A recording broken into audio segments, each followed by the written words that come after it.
Welcome to academic e-learning. Today we are going to see flowchart.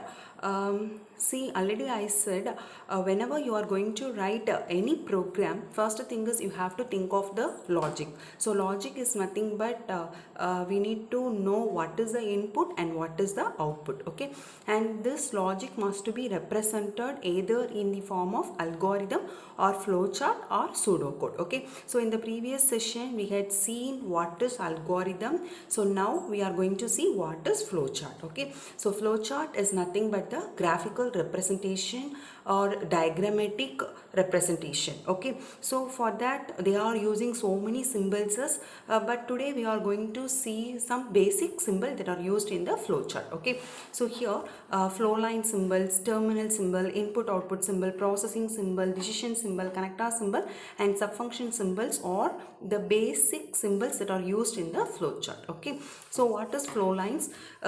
See, this symbol is used to connect the different symbols that are used in the flowchart. Okay, and the starting and the end of the flowchart is represented by the terminal symbol, that is oval. Okay, and input and output of the flowchart is represented by the input output symbol, that is parallelogram. Okay, and computational statement in the flowchart is represented by a processing symbol, that is rectangle. Okay, and selection statement that is used in the flowchart must be represented by this decision symbol, that is the rhombus. Okay, see, selection symbol. So what is selection symbol? Already I said that we have to specify a condition. Okay, and if the condition is correct means some statement will be executed. If the condition is false means some other statement will be executed. And most important thing is the condition must be executed only one time. Okay, so that is called as decision symbol. Okay, and the next one is connector symbol, that is it is used to connect the symbols that are used in two different pages. Okay, and this is represented by the circle. And next, sub function that is used in the flowchart must be represented by this symbol. Okay, so this is about the basic symbols that are used in the flowchart. And next we are going to see some rules for drawing the flowchart. Okay, so first point is flowchart must be very clear and it must be very neat. Okay, that is, it should not be in, there should not be any clumpiness.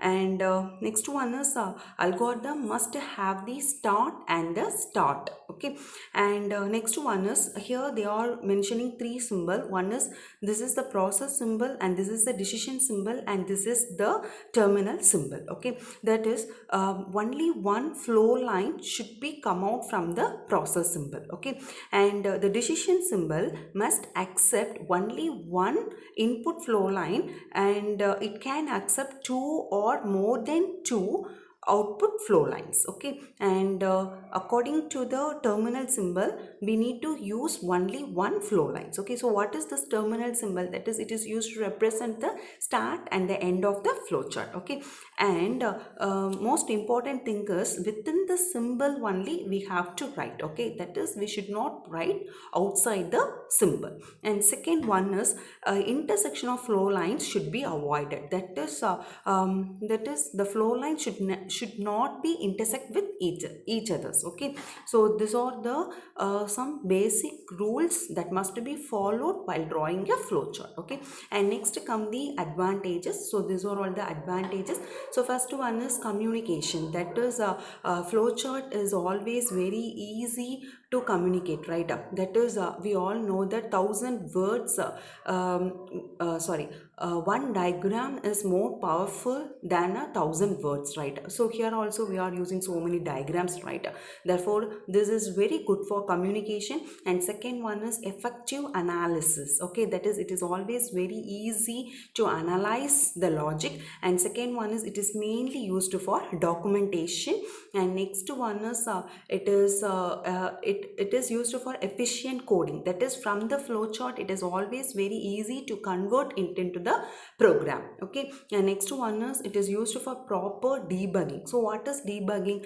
Is nothing but finding an errors. Okay, that is, if you are not getting proper output, means it is always very easy to find the error that is occur in the flowchart. Okay, and next one is it is always very efficient to maintain the program. Okay, so these are all the some advantages of the flowchart, and here we are seeing some disadvantages. One is that is, it is not suitable for the complex programs. Okay, see, if you are going to find the solution for the complex program, means you have to draw so many symbols, right? Therefore it is not suitable for the complex problem. And next one is alterations and modifications and reproductions is not easy thing. Okay, that is a addition or the removal of any symbol from the flowchart is not a easy one.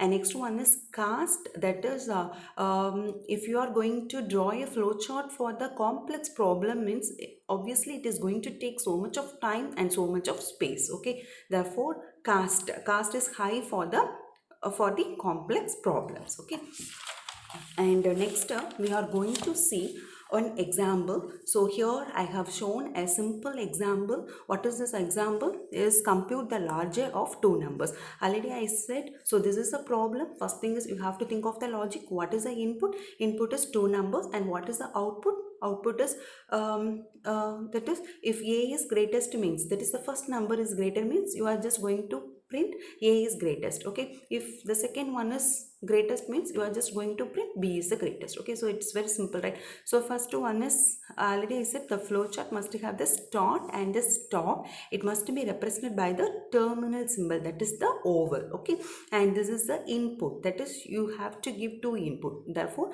read a and b, it must be represented in the parallelogram symbol, and you are getting two output, right? So it is also represented in the parallelogram. And what is this? This is nothing but a selection statement. Okay, that is here we are specify the condition. So what is this? If a is greater, means, so this condition is true, mean this will be output. Okay, this will be the output. If this condition is false, means this will be the output. Okay, and this condition must be checked only once. Okay, so this is about the flowchart, and this problem, this portion is asked in the 8 mark. Okay, that is they just asked discuss briefly about flowchart in detail. Okay, so whenever they just ask this flowchart, you have to tell what is the definition of the flowchart, and what are the symbols that are used in the flowchart, and what are the rules that must be followed for drawing a flowchart, and what are the advantages and some disadvantages, and also we have to draw a flowchart for a simple example. Okay, thanks for watching.